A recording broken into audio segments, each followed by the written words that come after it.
Imagine living with a disease that can strike at any moment, causing unbearable pain and uncertainty. For over 100,000 Americans, this is their reality. I'm one of them, and my story will break your heart. Sickle cell disease is a condition where your red blood cells are shaped differently, like a crescent moon, instead of round and smooth.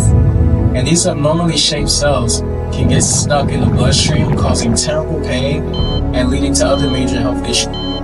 Growing up with sickle cell disease was a constant battle. I can still remember the pain, the routine hospital visits, and the fear of not knowing what would happen next. But I also remember the hope, the resilience, and the determination to live a normal life. My journey took a dramatic turn when I received a bone marrow transplant from my sister. I was given a second chance at life, but it didn't come without its challenges. I know I'm not alone in this fight. My brother and sister are still battling sickle cell disease. I've seen the impact it has on their lives, and it breaks my heart. That's why I'm walking for CHOP's innovative research and care. I want to ensure that no one else has to go through what we've endured. CHOP is at the forefront of sickle cell disease research, working on groundbreaking treatments like gene therapy that could change lives. They're striving to make these treatments more accessible and eliminate the need for chemotherapy, which can have harsh side effects, like I've experienced. Your donation can help fund life-changing research, provide critical care, and bring hope to families affected by this disease. Will you join me in this fight? Donate today to support sickle cell disease research at CHOP. Every dollar counts, and every step I take brings us closer to a world free of sickle cell disease. But I want to take it a step further. I invite you to join me in person. Let's walk together at Citizens Bank Park to raise awareness and funds for sickle cell disease research. Together, we can make a difference and bring hope to those affected by this disease. Share this video with someone you care about, and let's make a difference together. Let's walk for a future where kids with sickle cell disease can live without pain, without fear, and without uncertainty. Donate now and help us reach our goal. Join me at Citizens Bank Park, and together, let's take steps towards a brighter future. Every step counts, and every donation matters. Come join me.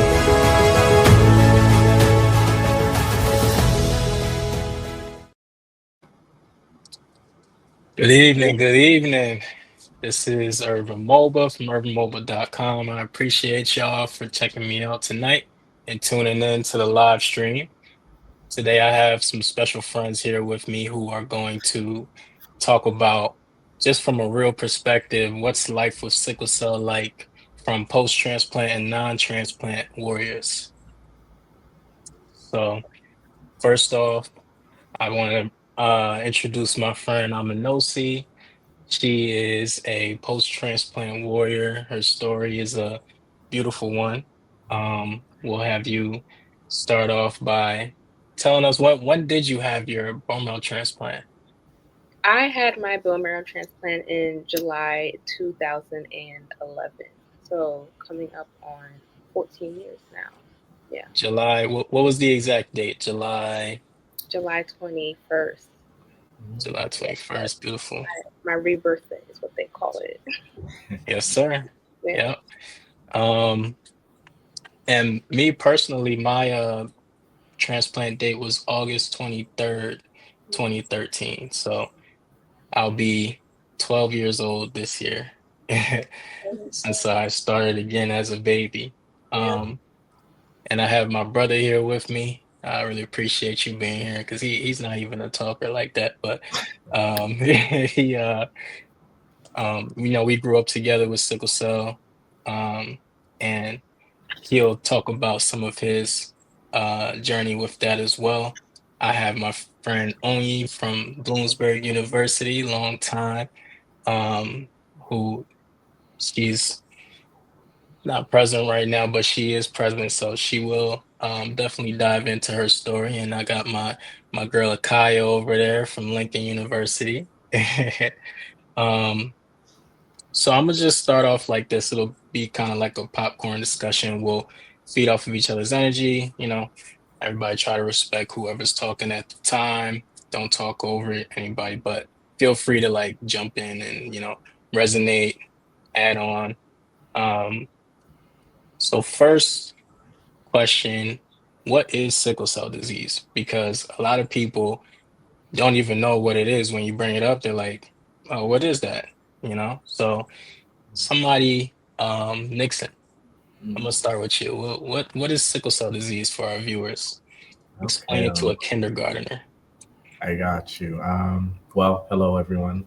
So, sickle cell disease or sickle cell anemia is a hereditary blood disorder that causes the hemoglobin to essentially make the red cells be produced in a way where they're shaped as like a crescent, kind of like a scythe. And though that shape can cause issues throughout one's life, whether it's be pain, as in like blockage in blood vessels, the lack of oxygen that each blood cell can hold, as well as I would say fatigue as well, and various other complications that can arise through it. So, in a simplified way, it's something that you really have to be born with.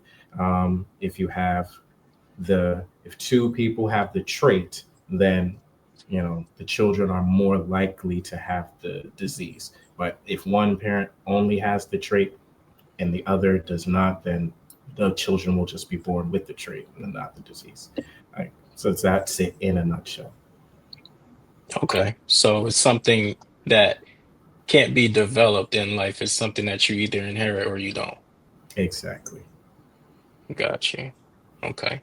And who do you feel like is most at risk for sickle cell disease typically? Most at risk is, well, we would say the Black community, especially within Africa as well. But it can also affect South Asians, Hispanics, and on rarer occasions, even, I guess, Caucasians as well. It just depends on Absolutely. genetics and like their family line and whether or not that trait has is there and whether it would develop in that person. But those are primarily the ethnic groups that are more likely to develop it or to have it. Yeah, absolutely. Definitely mostly people of African descent. But on some rare occasions, I actually connected with someone in the Netherlands who I didn't know that the Netherlands actually treats 2,000 sickle cell patients a year. And this lady, she's Turkish. Both of her parents are from Turkey, and they both had the sickle cell trait, and she was born with the disease. And I would have loved to have her here, but and we've been in talks, but she actually is going through a bone marrow transplant right now. Oh So wow. I'm just keeping her in my prayers, praying for her strength and comfort because, we'll touch on how gruesome that process could be. Um, so now with the sickle cell disease, what was um kind of like your quality of life growing up? Um, Like, did you feel, there's always this talk of like living a normal life, right? Like being able to do what the normal kids can do. So like, what did that kind of look like for you? I want to start with Amanosi. I would say it was normal to a certain extent, and that Hmm. extent would be when it came to like physicalities, like athletics. Um, I'm not much of a swimmer. In fact, I can't swim at all. But like being in the pool after a certain amount of time, I just would feel my joints start to like tense and tighten up. So like frequent breaks, like during the summer, whenever we would go to the pool. I also used to play like soccer and softball growing up. So even with that, the positions that I would play, I wouldn't be the person. I don't even know field positions. Well, like soccer, I wouldn't be the main runner. I would kind of hang back and Yeah. just not overexert myself. When it came to Hmm. sports, I would kind of have to level myself according to my pace, and like thankfully my coaches and people knew, so it was still like that comfort in them looking out for me as well, and that support was there. So that was as far as normal as it wasn't, but for the most part, everything else seemed pretty normal esque. Yeah. Mm, I could definitely resonate with that too because I ran track for a long time, almost a decade before I had my bone marrow transplant. And I can definitely remember I wasn't like the front runner or like the most uh memorable performer on the team, but I just wanted to, still participate in something. So I would do like shorter sprints because of course with the sickle cell, you gotta worry about like your oxygen levels and whatnot. So I was like 100 was really like my ideal, but if I could push it out, I would do the 200. Yeah. And then at one point I started doing hurdles. Um, but like I said, wasn't like the most memorable performer on the team. And then when it came to like I guess that anemia aspect of like getting the like when you're really cold in cold situations, um, I could definitely remember like going to Dorney Park and being in like the wave pool for too long, and then you start to feel those aches in the joints or whatever. Akaya, what was kind of like your experience? I mean, even juggling, living a normal childhood as well as um, battling, having the sickle cell disease being a part of your story. Yeah, I can definitely add on to the anemia aspect. I did do a lot. So, growing up, well, as a child, I loved dancing. I was a heavy performer. So, I wasn't really into sports, but also touching up on the athletic aspect, my dad actually owned a soccer organization. So, it was like also he's Caribbean. So, literally anything he tells me to do, I just got to do it. In Caribbean households. So, I did play soccer, but reflecting now, I never thought about the athletic aspect, but I realized that I was exerting myself a lot. And just to add on top of that, but my childhood, I was hospitalized a lot. I have the sickle cell trait SNC, so it's not as severe, and like I never needed a transplant, but I had a lot of crisis. So my childhood wasn't normal. It wasn't normal to like have to leave class early because I was having pain after recess when other students were, or when if the classroom was too cold, I literally like had to take too much medication. Um, and so basically, I could say that growing up, I probably would have a crisis like 3 to 5 times a year. So yeah, that looked like maybe staying overnight at the hospital and then leaving the next day and just like taking time in. Like I remember that I would usually like be in bed and then my cousins and my siblings would like be playing, and that definitely affected me a lot mentally as a child and as a teenager because I always thought like I couldn't do similar stuff as other kids, but the more I became comfortable with like adapting to like the pain and like managing my pain with medication at home, I didn't allow that to like hinder anything. Like I continued to do my sports. I continued to um, perform and do talent shows and fashion shows. And my mother and like I had a good support team and everything because they knew my situation. But I would definitely say like my childhood was just like in the hospital, out the hospital, but still like trying to over conquer Yeah, that, overcome that whole situation and like not, being the victim and all. And I'm glad I had a good support team too. absolutely. Yeah, that's almost the bottom line, like your support system is really what Yeah. um gets you through it. It really the journey can really give you a lot of perspective on how important community is. Yeah. Because I think that a lot of people definitely take that for granted, especially in our society, in our generation. Everybody's like, me, me. But, like being there for others, like, can really be life changing. Like, it can be life deciding. Um, and just for some clarity, could you explain what is a sickle cell crisis? Mm. So basically, I could describe the pain in a sense. I'm not too knowledgeable on the biological aspect, but reflecting back on how I would feel and still currently. Um, so like Nixon was saying, like I would have a lot of muscle tension and I would be dehydrated and like my like muscles would just cramp up in a sense and it would be too tight, and like my doctors would tell me that my cells were like constricted with other ones because they are crescent shaped. So the way that they were flowing in my bloodstream, it was they were stuck in a sense. And so when this happens, this usually happens when like I'm in a cold area or I'm not hydrated or eating properly. Um so yeah, I just have like very, very like severe pain, and to a point where I have to be like hospitalized and they have to give me medication, and like they could seriously like only help me. So it's like, yeah. But I don't know a lot of the biological aspect behind it, but that is how I could describe it from my experiences. Mm-hmm. And it's like Yeah. throbbing, like throbbing sensation in like the muscles, and it's like my veins just feel like they're about to pop out of my sockets. It's like so weird. It's just like not pain I wish on anyone. I could describe it in Mm-hmm. like tiny glass particles like flowing through your bloodstream, like literally. That's how I could describe. Wow. I could describe the feeling. Yeah. Yeah. Nixon, what? Um, Yeah, go ahead. to buttress on what she was saying, when I moved to Texas, that was the first time I ever had a crisis in my life, right? So Wow.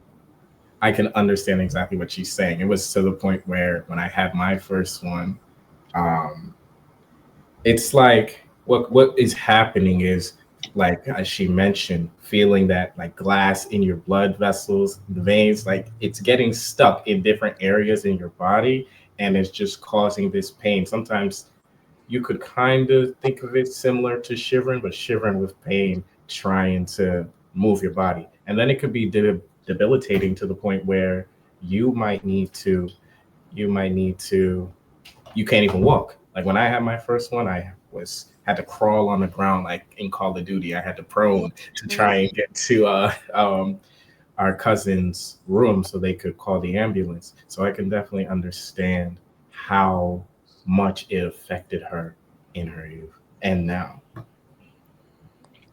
And at times So it's go ahead. good. No, I was just gonna say, somebody asked in the chat, shout out to my boy Zay.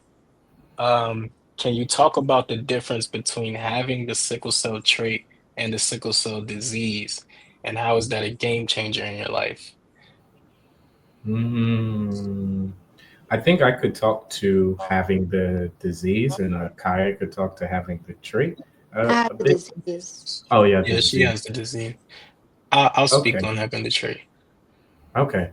Well, having the disease, you know, as I had mentioned before, of the things that it affects your quality of life, the way in which you can be as active as other people, even things as working out, you might have to reduce that depending on the severity of your situation. It might require various treatments. As Akaya had mentioned, she's been hospitalized multiple times due to the crises she would experience. My experience is different in that for me, I never had crises until I was about 20, I want to say 26 or 27. I never had a crisis. And that was only because I had stopped what I did to treat it. So for my case, I had blood transfusions every 3 weeks. Every 3 weeks, I would go and get a blood transfusion, or the specific treatment is called apheresis, where they give you one needle in one arm and another in the other, and they kind of take out blood at the same time as putting blood inside. And because of that, that would kind of re up, in a sense, my hemoglobin levels to allow me to go through life. Now, that also comes with its own problems, but that was my case. And you could imagine how that affects your day to day life. And one thing I wanted to point out is, even speaking towards sickle cell, I'm going to let someone else share their story, but even speaking towards sickle cell, it's also very important to consider how it affects those around you. Like thinking about Irvin, as you know, thinking about daddy, our father, right? The way in which he sacrificed, took time to take us to those appointments every 3 weeks. Like that's not a small thing. Leaving work, Hmm. being there with us to the point where when our mother was there with us, she couldn't handle it, seeing the needles and all that over time. So keeping those things into consideration is also an impact sickle cell has. Um, yeah, that's what I'll share so far. I'll let somebody else take the floor. Yeah, the sickle cell disease, it can cause, so many complications that you don't normally see because generally, somebody could be living that normal life and you won't know what they're dealing with internally. But sickle cell disease can lead to complications like stroke, organ failure, you know, um, infections, and vision problems, even. Um, Jaundice is something that's very commonplace with sickle cell patients. If you've noticed, it'll be like the yellowish coloring of the eyes, um, which I guess has also to do with maybe like hydration levels, um, to a certain degree. I don't somebody else can clarify that for me, but um, it's funny because just remembering when I had jaundice and like growing up, and you'll be in school and the kids will be like, "Oh, you're a black cat," or "You're a werewolf," whatever, just little jokes or whatever. Um, and stroke. Actually, the reason why I was encouraged to have a bone marrow transplant was because I had something called stenosis of the brain, which meant that I had a higher risk of having a stroke, because I believe I had like a strained blood vessel like up top. Um, so I was encouraged to have a bone marrow transplant since I was 3 years old. Um, but it wasn't until I was 16 that I had it. So up until that point, myself and my brother, like he said, we would be getting blood transfusions every 3 weeks. So in school, perfect attendance was never going to be a thing because we always had to be out for medical reasons. So it was that was just our life, and we were just used to that. Um, does anybody want to touch on that jaundice piece, but also, you know, thank God for technology, right? Like now, the life expectancy on average is 52 for sickle cell disease patients, which is a big jump from some time ago. Still about 27 years less than the general population's life expectancy, but you know, take everything in strides day by day. Um, so like I know we talked about the treatments as far as the blood transfusions. Does anyone else have experience with blood transfusions or any other types of treatments are there available for sickle cell disease? I have blood transfusions. I did that once a month for like 5 years. I started in the third grade and I stopped after my transplant, of course. So I got my transplant in eighth grade. So it's about a 5 year time period, once a month. I started out on the dialysis method. So that took all Okay. day because it would first like take the blood and then add the blood versus the Mhm, apheresis method, that cut the time in half. But of course, mhm, still having to get put out of school and missing school. I also never got perfect attendance, and that pains me. But we thank God for life, and it's okay. Yeah. Um, mhm. but We yeah, weren't bad kids. We just couldn't be there. but yeah. I also had blood transfusions and medications daily. So Yeah. yeah, And what were some of those medications like? I remember we were on folic acid. yeah, Um, And at one point, because of iron overload from getting so many blood transfusions, yeah. you can get iron overload, meaning that you're taking too much iron in, and you have to get rid of some of that because the more iron that you have, it can cause damage to your liver. Oh, So at one point, we were taking, you remember XJ, Nixon? yeah. Yeah, we used to mix the XJ in some juice and drink it so that we could get rid of some of the iron in there. That's a Um, throwback. Oh my god. yeah, yeah. yeah. I remember that day. Um, Ironically, I actually like am iron deficient now. So like, like I guess it's so mm, I take yeah, iron. so crazy. Yeah. Only, so glad that you could join us on cam. Why don't you go ahead and introduce yourself and speak a little bit to um, what you resonated with so far and a little bit of your experience, like how I remember you told me about some of the lifestyle changes you had to make to accommodate your sickle cell disease. Oh, can't hear you. Can you hear me now? Yes. Okay. Yes, hi everyone. My name is Renwande. So basically with my sickle cell journey, I don't even know where to start from. I was born in Nigeria and it started with Nigeria like when I was like I would say like 3 years old. I just used to get like this horrible like pains. And I did not technically get diagnosed until I was like 7 years old. They kept on saying it was Wow. like typhoid, typhoid, typhoid, constantly, constantly, constantly. Like then we were like, okay, let's get a genotype test, and it came out as AS. I was like, okay, this does not make any sense. You're only like less than 6 years old getting typhoid consistently. It wasn't until like they gave birth to my little sister, then my little sister was SS, and then they went to go test me with another doctor, and then they found out I was actually SC. So throughout that process, my mom was always giving us folic acid because she thinks that's the cure for everything. Yeah. So I was taking folic acid consistently, and then I came to America when I was about 10 years old, so I started going to Hershey Medical, and throughout that process, I'm not a big fan of injections, all of this. So I used to kind of like, okay, monitoring because I wasn't getting as much crisis until I was basically like 14. And I will always remember, like, I basically screamed in Walmart, and then all of a sudden, I just knew that I couldn't walk again. So, I was having basically like a really bad crisis. They took me over to the hospital, treated me for like 2 months. It was during the summertime. I had to learn how to re-walk again. A lot of ways that I've basically been able to like manage my sickle cell crisis is honestly hydrating myself. Like I know when I'm about to start having crisis, my eyes turns like yellowish color.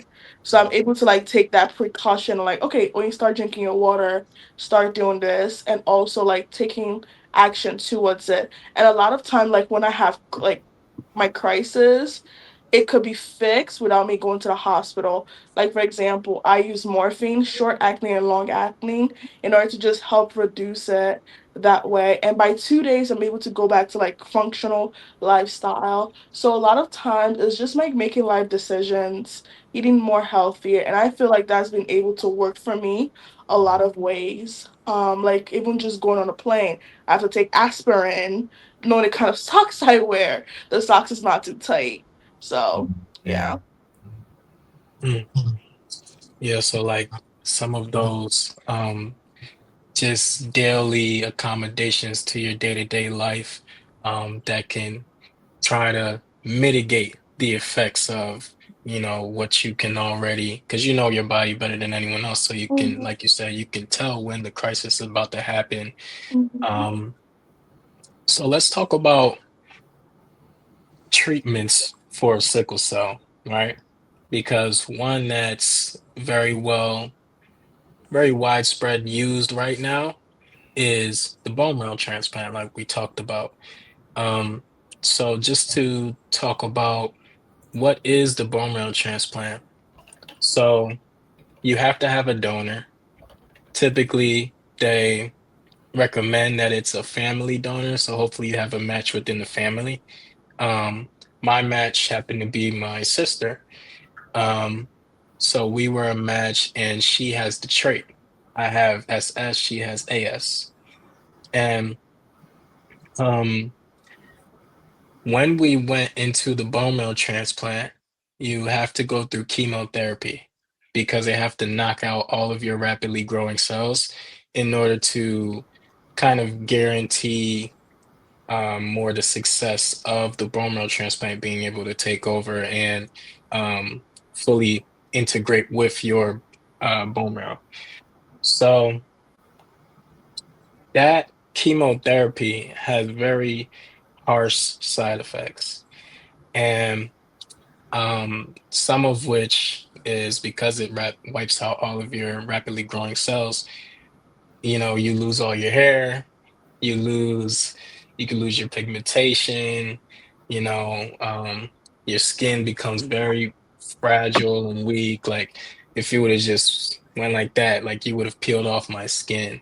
Um, And if you know Kim Possible, that naked mole rat, that's like pink. That's how my skin looked when I lost all of my pigmentation. So just imagine like just like that. And another complication, which they will kind of counsel you beforehand, is that you could potentially lose your ability to reproduce naturally. Mm. So so they'll encourage you to put freeze your eggs or put sperm in the bank so that you still have an opportunity, um, if that be the case, right? Um, so now, but of course, I mean, if you put sperm in the bank, that means that that sperm is still SS. Mm. So even if when it comes to mating, which we can get into that, um, because some people will label it as ignorance, but some people might label it as love. But when people are typically mating and dating, they're not taking each other to the clinic to be like, oh, what's your blood type? Do you have this trait? Do you have that trait? You know, it's just kind of like you act now and ask questions later. So, um, with that being like so if your sperm are in the bank and they're SS, anybody that you get with, unless they're AA, your children still have the chance to have the disease. Because if they're AS and you're SS, then it's almost a 75% chance that that child will be born with the disease. So you pretty much have to get with somebody who's AA, so at least your children can be AS. They'll just carry the trait, not the disease. Yeah, and Um, that can be a very big thing for families, for sure. Absolutely. Yeah. Yeah, I don't know if you want to kind of touch on that. No, I don't. But I will say, overall, I'm sure a lot of our family members have had that discussion with us about make sure y'all with somebody who is AA like that. So Absolutely, absolutely. And Um, even oh, Go I'm ahead. and even not just even saying it. I remember when I was going through the process of getting married, like my husband told me he was AA. My mom was like, "Oh yeah, you sure he's AA?" Then we actually both had to go to like he actually went to the clinic. My mom like paperwork, mommy, this is it. So even like that trust, like paperwork from the doctor stamped, goes a long way because again, sickle cell is hard. yeah.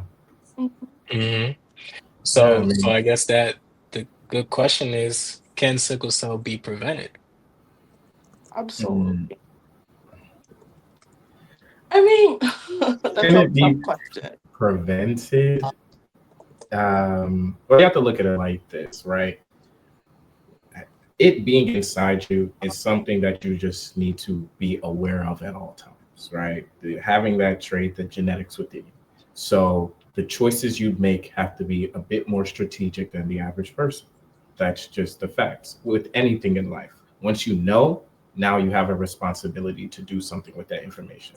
And can it be prevented if you're willing to make tougher choices, right? Because say when it comes to dating, as you had mentioned, and just like as she expressed with regarding her and her husband, only you want to have those discussions, because love is nice, love is amazing, it's beautiful, but I guess one thing that I in life I've learned is sometimes we can't see it all, so we need somebody else to tell us what the truth is. Like, okay, this might be harder than you think. Or even the trauma that, say, a family member or somebody has experienced dealing with a child with sickle cell.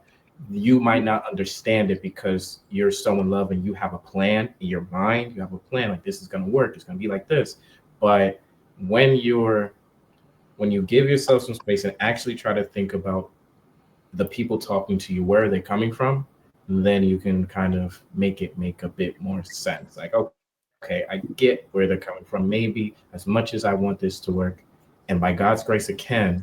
Is this what I'm willing to carry into the future? Like, this is what we're going to deal with. This is how it's going to be. So, can it be prevented? I mean, if you're strategic about it, but then you have to be strategic with your love. That's at the end of the day. Mm, yeah, that's deep. You gotta be strategic with your love.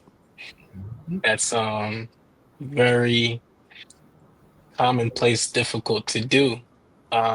So do you think that, and anyone can answer, do you think that couples should get genetically tested um Mm, before having children? long story short, I just want to answer real quick because it just came to my mind. The same way how you want to get married to somebody, you would want to take y'all want to go to the clinic together to make sure everybody is clean, whatever, STDs, anything like that is the same way you'd want to have the discussion with your partner. Because if you have a partner, the basis and foundation of any successful relationship is open and honest communication. So you want to be able to impart to that person, this is what I experienced, this is what I deal with, and I would like you to take this journey with me to make sure that we're both okay with this, or we're both clear of these things. It'll make you stronger in the end, in my opinion. But that's me. I let someone else answer. Yeah, those tough conversations definitely are the relationship builders because, when everything's good, it's easy to be happy, right? But like when you actually have to work through challenges, then it's like the bond just gets so much stronger. Um, so somebody asked a question. So how soon are we doing this test? First week of meeting each other or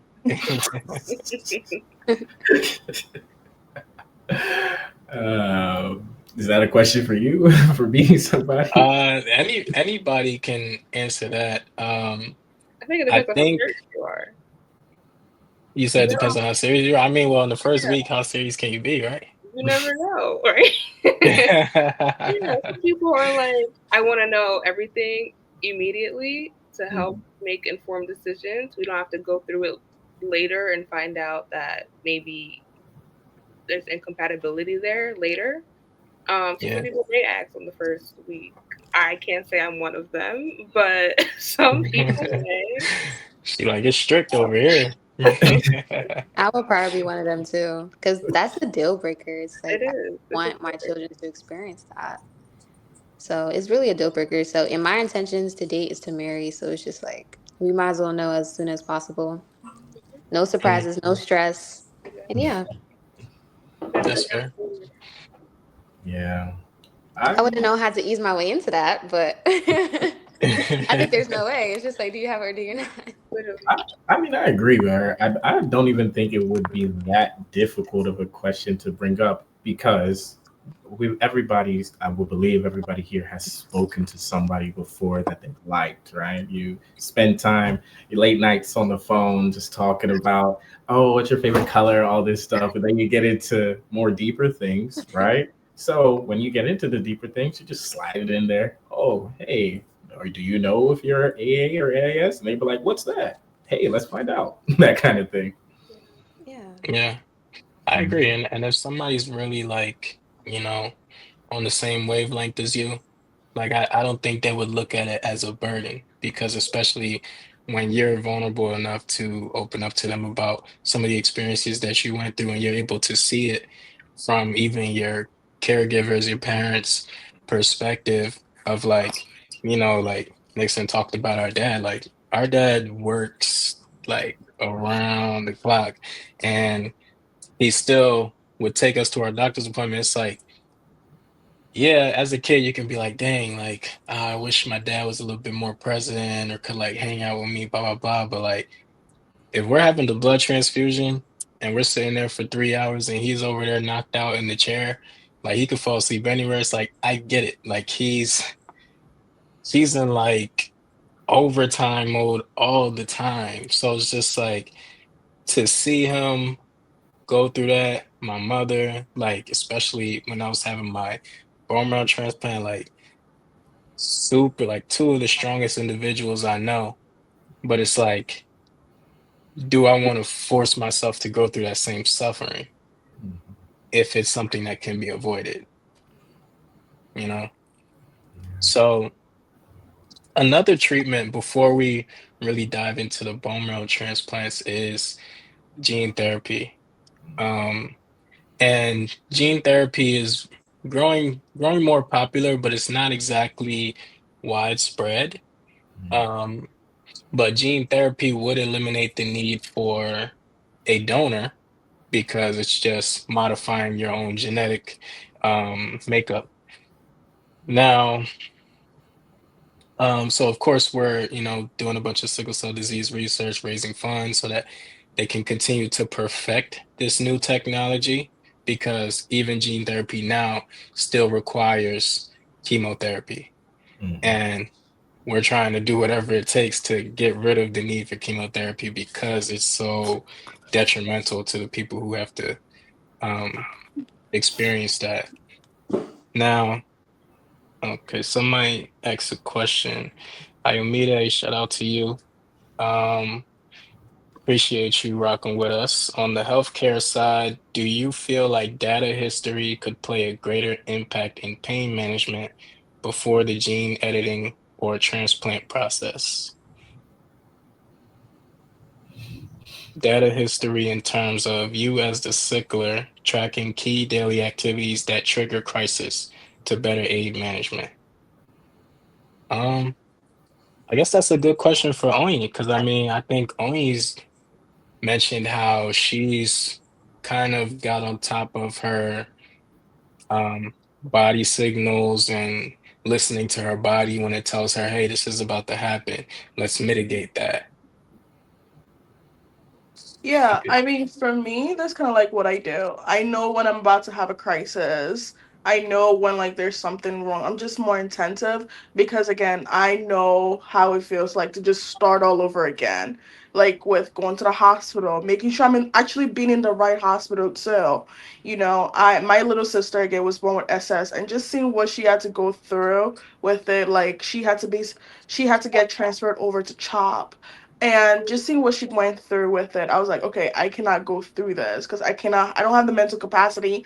So basically, just changing my lifestyle just was very important for me, and it was able to assist me better. And just a lot of time is kind of hard. It took me like 3 years to know, but it works for me. Mm, yeah, I like that a lot. I Um, don't- does I think to her question, if I'm looking at it from like a scientific perspective, I do think the data sets could assist in treatments, in treating, before, after transplants, etc. Because if you're in an environment, let's say a hospital that is very involved. Obviously, we would like to believe every single one of them is very involved, but just in terms of charting out your treatment plans, charting out your activity thresholds because of the information they've had of you before, and they can kind of cater that towards you as an individual, I think that information could be very helpful.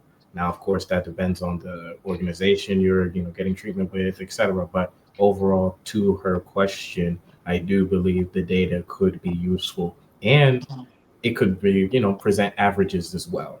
So during recovery, what are the average hours, minutes that, the people within the little bubbles and such could maybe do little workouts or little rehab, things like that for this amount of time, or what could they eat or what do they like that would benefit their treatment or help them better prepare afterwards. So of course I think that data would be useful.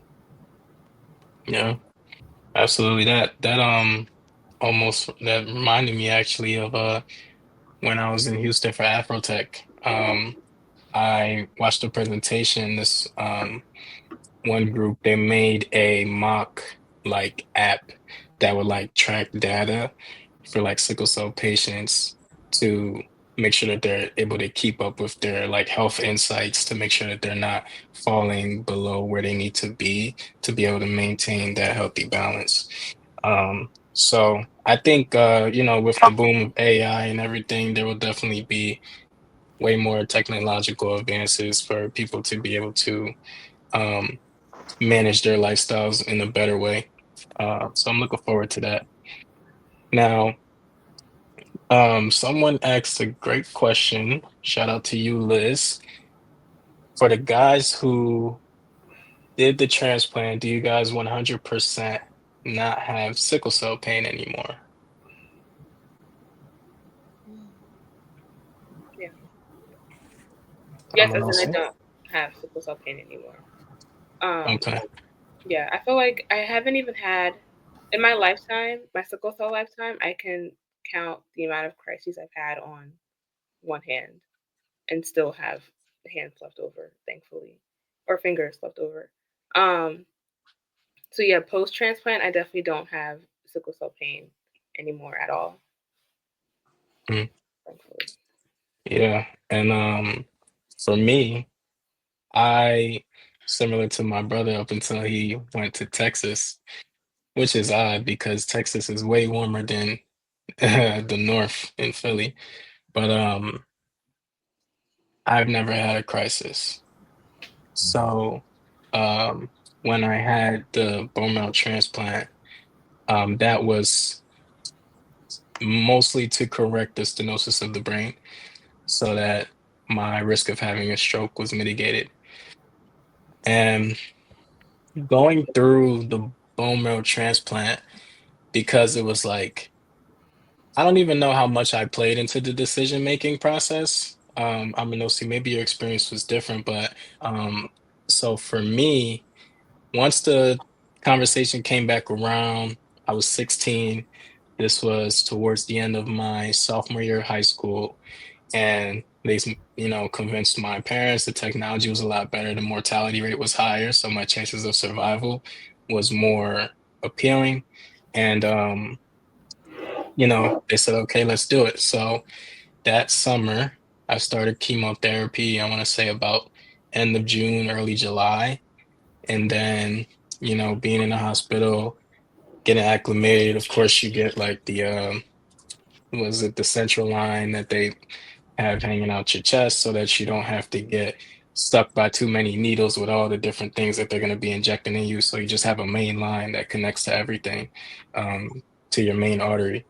So you go through that, and actually, the quickest part of the process is the bone marrow transplant. Yeah. Like literally, it's almost like a blood transfusion. It's just the bag drips, and then it's like, oh, it's done. And then that's when the waiting game starts. It's like, okay, let's now see how your body takes it or if it rejects it. And unfortunately, my body did start to reject it, which is when you develop something called graft versus host disease. So that's my sister's cells are now attacking my organs because they're not familiar with my body. So that causes inflammation in different places. Like it causes inflammation in my eyes, my lungs, um, my liver, my skin. So, you're now on all different types of medications. You're taking 30 pills every 4 hours to try and mitigate the effects. And to an extent, almost like a guinea pig, because one of the medications that was tried on me was called tacrolimus, and I ended up being allergic to it. And I started seizing, into a coma. And I was on life support. Um, I had a machine breathing for me.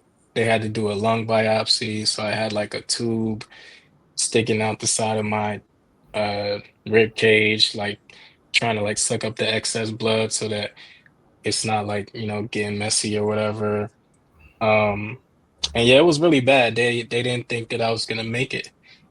So they called the hospital chaplain to come give the final rites and like, you know, call it a done deal.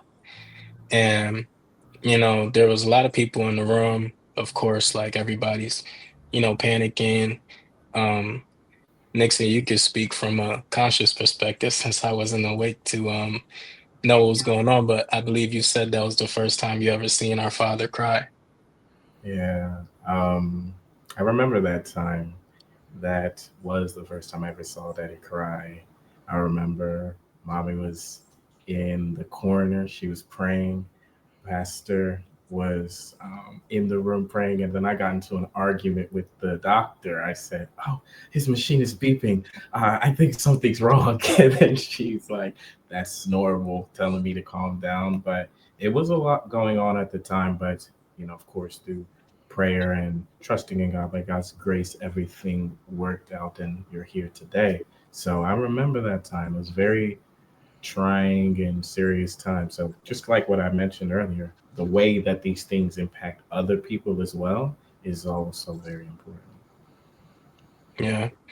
And I don't know what happened at that time. I just know that my pastor, rest his soul, Pastor Pastor Bailey, he said, "My God said it's not his time to go." Changed the prayer to a prayer of healing. And I just know that one day I woke up, the sun was out. I looked over to my mom, who was always there with me.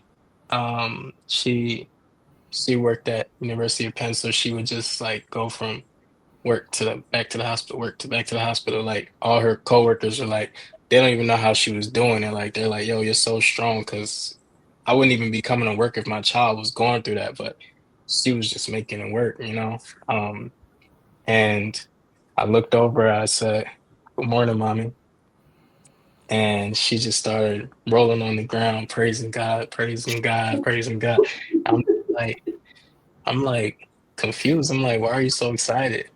And she's like, "You don't know where you've been all this time." Like literally, I didn't, because I just woke up. It felt like I was sleeping. I didn't even know that I was dead, you know? So it's just like that was very that was very perspective. Like that gave me a lot of perspective. Um, and the doctors didn't know if I was ever going to be able to operate the same, because they're like, "Oh, he lost too much oxygen to the brain and blah blah blah." So we had to go through all different types of tests. They didn't know if I was going to be able to function academically or regularly as a professional. And all the while, you know, when I was in the hospital, I'm there like, "Oh man, I can't wait till I can go back and to school with my friends." Like I'm just thinking about, oh, my friends, I want to be back at school. Like, oh, I was a athlete, I want to go back to doing regular stuff. But um when I really sat down and put it into perspective, nobody checked on me when I was there. Like there was only one friend from school who was reaching out, even when I was so weak to not be, I couldn't even be on my phone. Like he somehow got in contact with my brother just to check on me. That's my man's Isaiah. Um, and like stuff like that, I could never forget that. Like loyalty means so much to me. And even if he were to turn around one day and be like, "Oh, I hate Irvin," I could never fix my mouth to say that, because he was a friend to me. Like when I got out of that hospital, I had to get homeschooled my junior year. I couldn't even be around anybody. So like junior year is the time when kids are like going to different schools to check out the campus and blah blah blah. I didn't know what schools existed because I couldn't be out there doing any of that. So when I came back my senior year, I'm just applying to schools off word of mouth. Like, oh, Isaiah said he's applying to Bloomsburg and East Stroudsburg. I'm like, okay, I'm gonna apply there too. This friend said he going trying to go to Temple. I'll apply there too. My cousin goes to Penn State. I'll apply there too. That's what it was like for me. And when I was finally able to go back to school, Isaiah hit me up and he said, "I don't want you on the cheese bus anymore." His parents had given him a car at that time. He said, "I'm going to pick you up every morning and take you to school." Every single morning, he picked me up to take me to school. Even the days that I was delaying him, I'm making him late because, my own tardiness, he still stuck through with me. So it's like, that's a friend, man. Like, nobody, nobody. Like, all the friends I thought I had, and, that can kind of give you a little bit of perspective. Like, hmm, I guess people don't really care about you when you're not providing value to them. But a real friend is somebody who is going to care for you even when you're useless to them.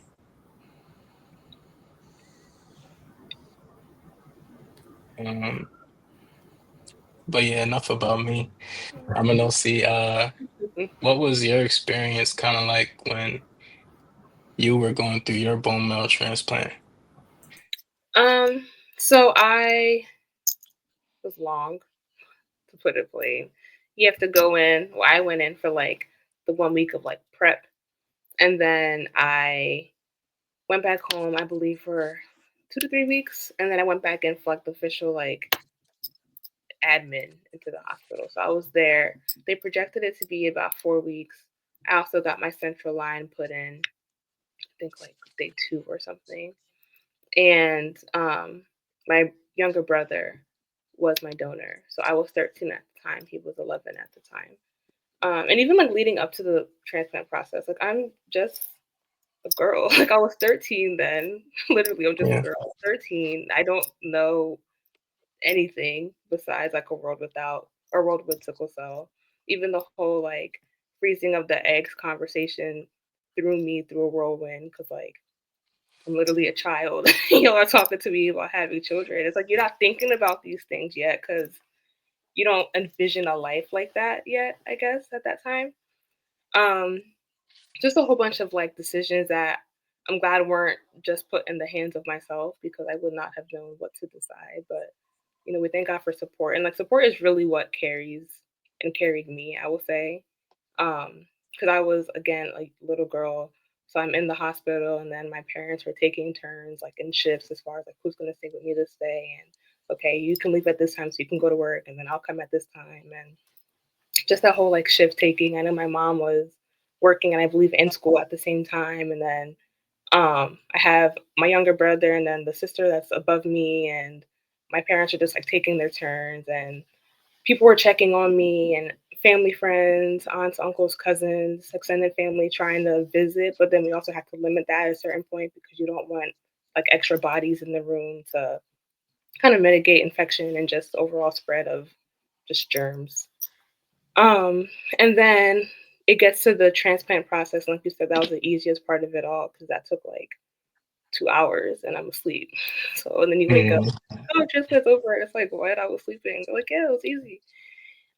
So that was just like fast, and that was just a matter of like healing and seeing how your body's gonna accept the the new cells and everything. And then the prognosis was looking good. They're like, okay, you're on track to leave in a few weeks, but you just have to keep your weight up because I went from eating regularly to losing my appetite and not wanting to eat at all. So I'm losing significant weight, but you need to maintain your weight in order to get discharged, not get a fever in order to get discharged.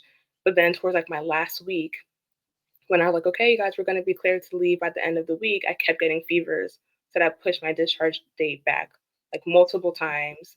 I found out I mm, was allergic to vancomycin, one of the drugs that they give you at the time. I got like red man syndrome and just that's what they call it when you just like break out into hives and you just are like itching all over the place. Just two different things like I wouldn't have known about myself otherwise were kind of coming up during that transplant process. And then the aftercare of having to go back home, only being home and not having like visitors come. And when they do come, they have to wear a mask. And I wasn't allowed outside. And if I do go outside, I have to wear a mask. I also was homeschooled and I did not enjoy that because as a school girly, I really liked being there and I couldn't be there. So just trying to yeah. find modifications to still enjoy the things that I would enjoy. If I go to church, I would sit at like the top portion of the church rather than like with the full congregation, just trying to find ways to still be present, but like with modifications and what would be like ultimately healthy for my healing and journey at that time. Yeah. And when we speak about the bone marrow transplant, that whole process of like being reborn, like the second chance at life, it's like literally I had to relearn how to walk from being in that hospital bed for so long and atrophy, just losing everything. Yeah. Like, and like you say, you got to be careful with the central line. Like, you can't just move anyhow. So Mhm. you sleeping different. You sleeping like you nailed on the cross down there. And then I had to like get assistance, like taking a shower. I had to go into the shower. I had to sit down in a chair. My mom would bathe me. So just imagine at like 16 when you want to be, autonomous and be independent, but you're being treated like a baby again because you don't have any choice. Mhm. And just like going through that process of like, okay, your white blood count cells, your white cell count is up a little bit today. Oh, we're making progress. Your white count, your red count. Um, and it's like all the different medications and you're getting the hospital food and it's like that gets old quickly. Um, but then like your taste buds are all messed up because of the medications, like the Mhm. side effects, you can't even taste the food regular, everything tastes nasty. Um, I had to get an NG tube too because when I was going through a lot of those things, I couldn't even like take solid food, so I had to let me bring my link back up. Um, I had to get like tube feeding. So, when that uncomfortable feeling that I'm putting that thing all the way into your nose to put it down you, it's just, a lot. But I remember, feeling sorry for myself at points. And some of those low moments just to speak on because, people a lot of time they see the end product, but like some people would be like, oh, I want to be like that person. Like you'll hear people say that all the time, like, oh, like Oh, this like person this is so person is confident, this confident. person is so um, they're so like immovable, like they don't really react to things like that. But then it's like you don't want to trade your low moments for theirs. Like there was points and times where I genuinely felt like I was a burden to my family. I was a burden to everybody around me. Like it was better for me to just not be here, and that would made their lives easier. Um, and I remember wanting to, okay, at least just like leave the room, walk on my own to go like to the cafeteria to pick up my own food, just to feel like I'm doing something for myself. And Mhm. I remember the first day, and when they finally said, okay, your counts are up enough for you to go and do that. I went down to the cafeteria. I'm in the checkout line to get my food, and I saw for the first time I saw Siamese twins. And when I seen them, it's like you couldn't even imagine. It's a boy and a girl. They're connected at the head, and the girl is in a wheelchair, and the the guy he's walking. So now this is how they live their life, right? And they didn't see me, but I saw them. And that's why I always tell people like, you never know who's watching you because I still tell this story to this day, 12 years later. And I said to myself, I'm like, even in the even in them living their life that way, where they have to go to the bathroom together, they have to shower together, they have to put on their clothes together, they have to do everything together, they still find ways to choose to be happy. They still find ways to choose happiness. So who am I to say when I walk down here on my own by my one self, I can't find ways to be happy? Would I prefer to live my life like that? I don't think anybody would. Um, and you know, so yeah, it was just a lot of low moments, and I remember the last time I cried. Nixon, you might remember that too. The last time I cried was 2013, or was that 2014? And I was feeling sorry for myself. I'm like, dang, everybody's life would be better if I wasn't here, blah, blah, blah. And I remember I went to my brother and, he told me something that I don't really, I don't really care how people take it, but it meant something to me and it was valuable. He said that, you know, it's not going to change the situation. Like crying isn't going to like I don't even want to get too much into it. Um, but yeah, honestly, a lot of people should like we have this grass is greener on the other side mentality. Like, I like how that person's living. I like how that person's living. But like people should really stray away from that because you never really know what demons people had to conquer to get to where they're at, you know? Um, and I want to open up the floor for somebody else to speak on that. I feel like I've spoken too much. No, it's okay. Just to buttress off of what you just said, you're gonna make me come off as cold. But No, not at the all. point I was trying to say was that he had come to me, being in a bubble, everybody's having to kind of cater to him, care for him, and things. He feels a lack of independence, a lack of actually, like, in a essence, in his mind, providing value to other people. But when he was crying to me, it was one of those moments where he was yelling out how he feels. And I said to him, like, it's not going to change the situation. You have to accept where things are today. That's the first thing anybody has to do in life to make any type of change. This is where I'm at. This is what I got. This is what's happening. Now, how can I move forward accepting that this is my position?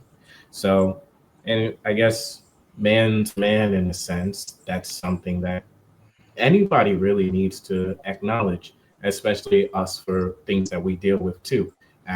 We can use Oni as a perfect example. She understands herself. She understands what she's experiencing, and these are the things that she does, accepting herself to make her experiences better, regardless of any other factor. So yeah, I mean, everything you shared is beautiful, especially telling us that story. And you as well, Minosi, the experiences that you guys had with these transplants. And it's very encouraging. So, Yeah. And you know, uh does anybody else have anything to add before we start to wrap the conversation up? mm, I know I'm talking just as much as you, but I remember the conversation was about different treatments. But I wanted to point out there is, as we know, a bone marrow transplant that we've talked about. There is gene therapy, which, generally speaking, to gain access to for those watching, it's more clinical trials. Like, you have to kind of be knowing the right doctor who might be in the right hospital that is having those kinds of trials. It's not something you could just pick up and then say, hey, I want to try this. Because if you were to do that, it's more experimental and it costs over $1 million just on average. And Mm, there's other treatments as well. Like one that I do, hydroxyurea. So you it's like a pill and stuff that you take Daily. daily.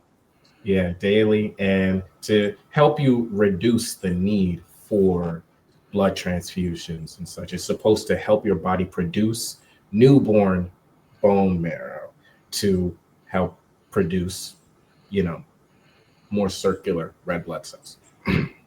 hmm So Yep, those are some of the different options available. The treatments are getting better. We bless God for advancements, but it is always something to consider. Like, you meet somebody with sickle cell, knowing this information definitely helps you engage with them better. absolutely. Anybody else? And also, I just want to like touch on like the mental aspect of it. Like, we're always told like we're sickle cell warriors. Like, yes, we're sickle cell warriors, but just taking the Mhm. time to like work on your mental health. Like, it's okay to go to therapy.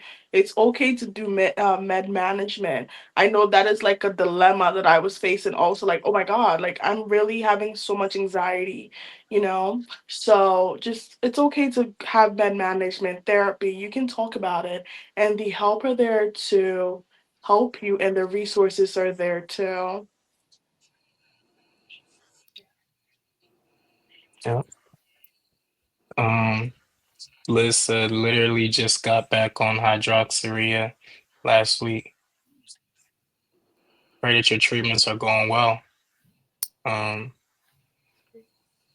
Definitely, you know, this is why I wanted to put this together because honestly, when I started working on this fundraiser that I'm doing with CHOP, um, the amount of outpour of support definitely pushed me, but the opportunity for me to hear other people's stories and be encouraged by what they've been withholding, not like some of us shared, like we don't talk to most people in our lives about these things. We kind of just deal with it internally, and we just take it in strides.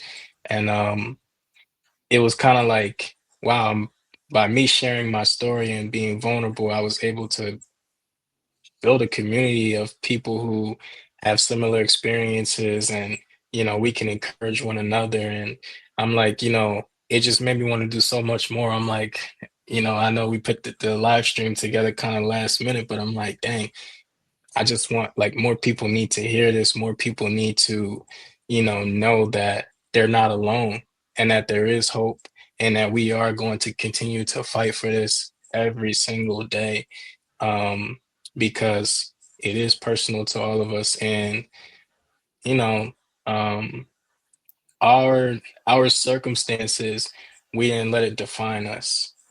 Because one thing for me, I always wanted to. Like when I went to college, I knew once I came back to high school, okay, I'm not going to run track anymore, blah, blah, blah. But when I went to college, I said, okay, I'm going to rebrand. That's the thing about life. You could always rebrand. So you can make a name for yourself.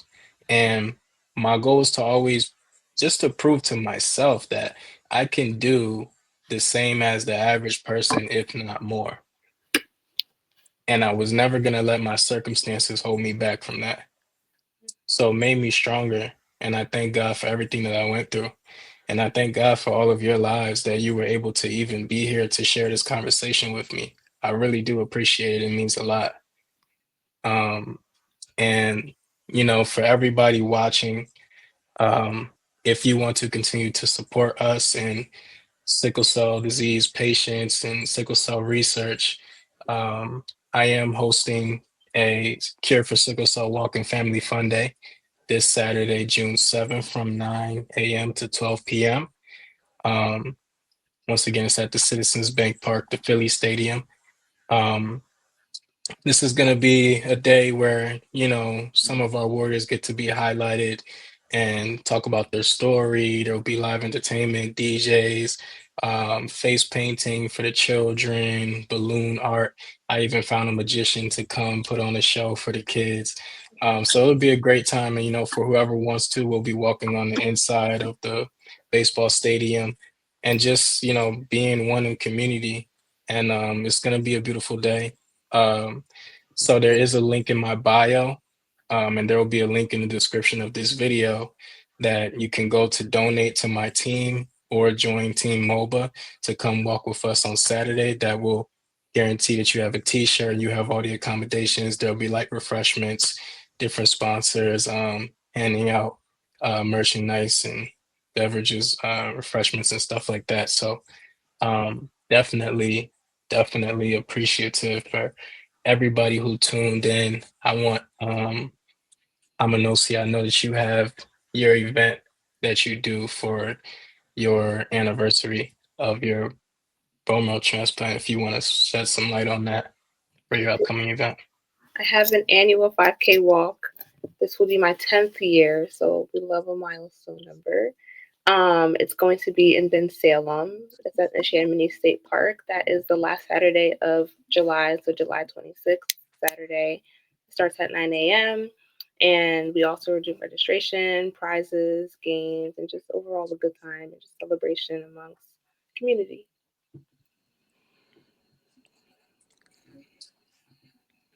Amazing. And does anybody else want to plug anything? It doesn't even have to be,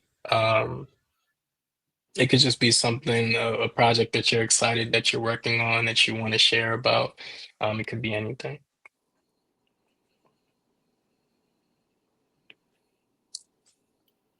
No. Okay. Listen, that's okay. God's gonna bless us all. We all got a lot that we're working on in silence. And we're going to continue to encourage and support one another. Um, and if that is all, I want to wish everyone an amazing night. Uh, and thank you once again for being here. I appreciate you.